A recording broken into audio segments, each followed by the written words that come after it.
নাও এখন আমরা দেখবো প্রফিট অ্যান্ড লস অ্যাকাউন্টিং, যেখানে বাঁদিকে ডেবিট থাকবে, ডান দিকে ক্রেডিট থাকবে, ঠিক আছে। এবার এখানে বুঝতে হবে কী কী ডান দিকে রাখবো, কী কী বাঁ দিকে রাখবো। ফার্স্ট অ্যান্ড ফরমোস্ট যেহেতু আমার গ্রস প্রফিট এরকম ট্রান্সফার হয়েছে ক্রেডিট সাইডে, যখন অ্যাকচুয়ালি ট্রেডিং অ্যাকাউন্টিং আর প্রফিট অ্যান্ড লস অ্যাকাউন্টিং একসাথেই করতে হয়, তো আমরা ফার্স্টে আলাদা আলাদা করে বুঝবো।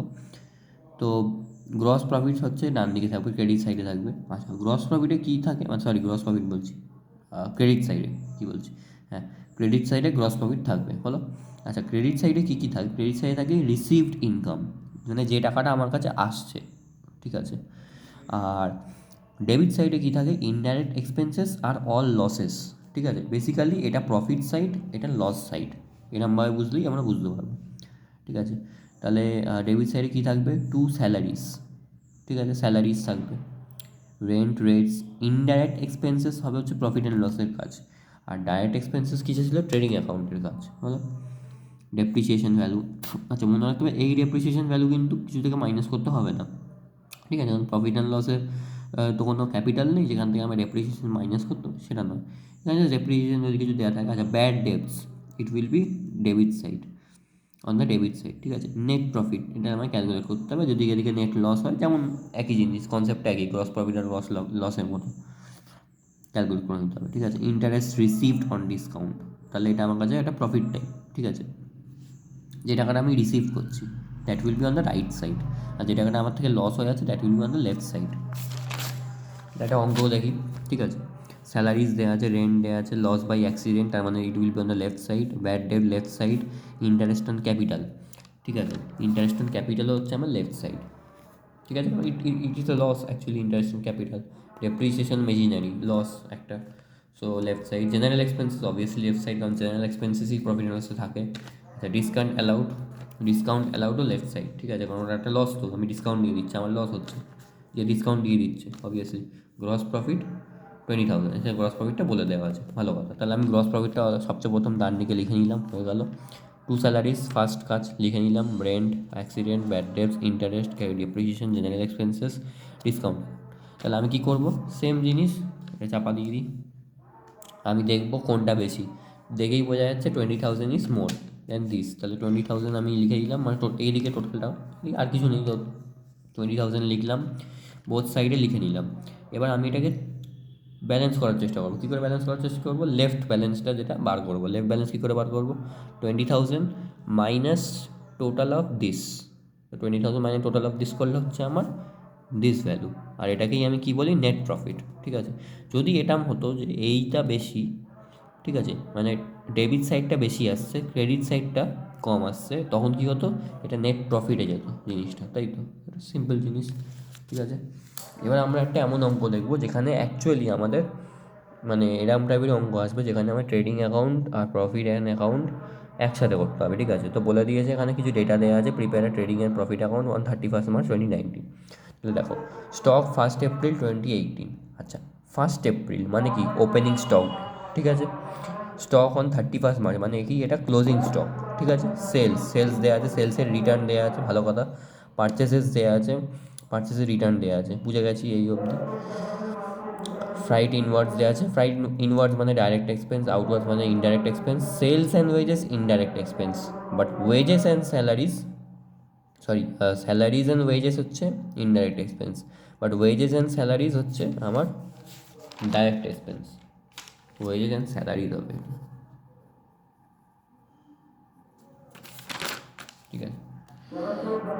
আচ্ছা, bank interest paid, indirect expense. Printing and stationery indirect expense, কারণ এগুলো কোনোটাই ট্রেডের সাথে ডাইরেক্টলি এক্সপেন্স রিলেটেড নয়। Discount received indirect expense, discount allowed indirect expense,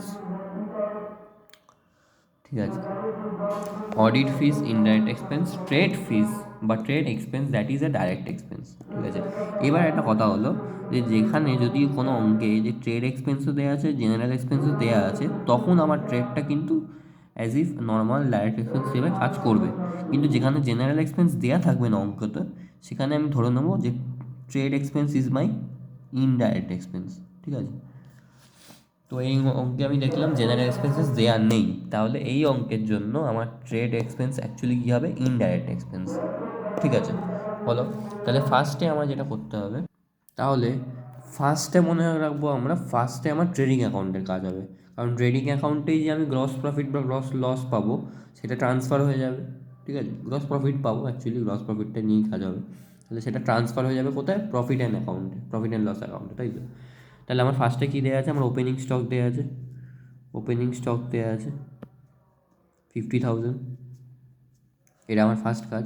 আর কি? পারচেসেস দেওয়া আছে। আচ্ছা, পারচেসেসে যেহেতু আমার রিটার্নসও দেওয়া আছে, পারচেস রিটার্নসও এখানে দেওয়া আছে, পারচেস রিটার্নস, তাহলে ওই জন্য ফার্স্টে আমি ওটা ইনার কলামে লিখবো, তাই তো? তাহলে পারচেসেস লিখবো, যেটা আছে আমি এখান থেকে লিখিয়ে দিচ্ছি।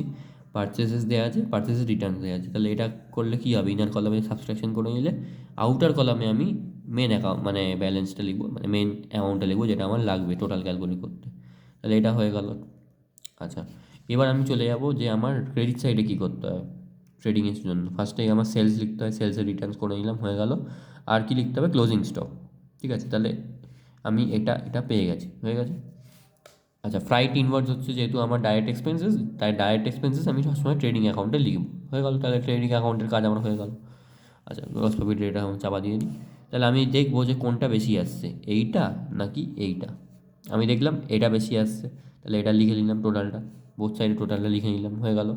এবার তাহলে আমি কী করবো? গ্রস প্রফিট ক্যালকুলেট করবো, কারণ দেখতেই পাচ্ছি ক্রেডিট সাইড ডেবিট সাইডের থেকে বড়। তাহলে গ্রস প্রফিট কী করে বার করবো? This one minus total of this one. তাহলে এর ভ্যালুটা করা হচ্ছে 54,000।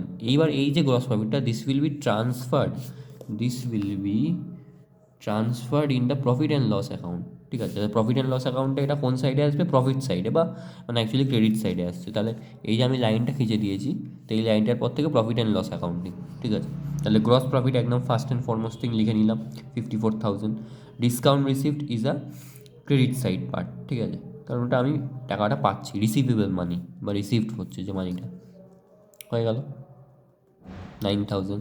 আচ্ছা, ট্রেড এক্সপেন্সেস, ইনডাইরেক্ট এক্সপেন্স একটা, কারণ এখানে আমার জেনারেল এক্সপেন্সেস দেওয়ার নেই, আমি আগেই বলেছি, ওই জন্য আমার জন্য ট্রেড এক্সপেন্সেসটা এখন ইনডাইরেক্ট এক্সপেন্সেস। যদি জেনারেল এক্সপেন্সেস দেওয়া থাকতো তাহলে আমার জেনারেল এক্সপেন্সেসটা হতো আমার এইখানে, আর ট্রেড এক্সপেন্সেসটা এইখানে হতো, ঠিক আছে? ক্লিয়ার?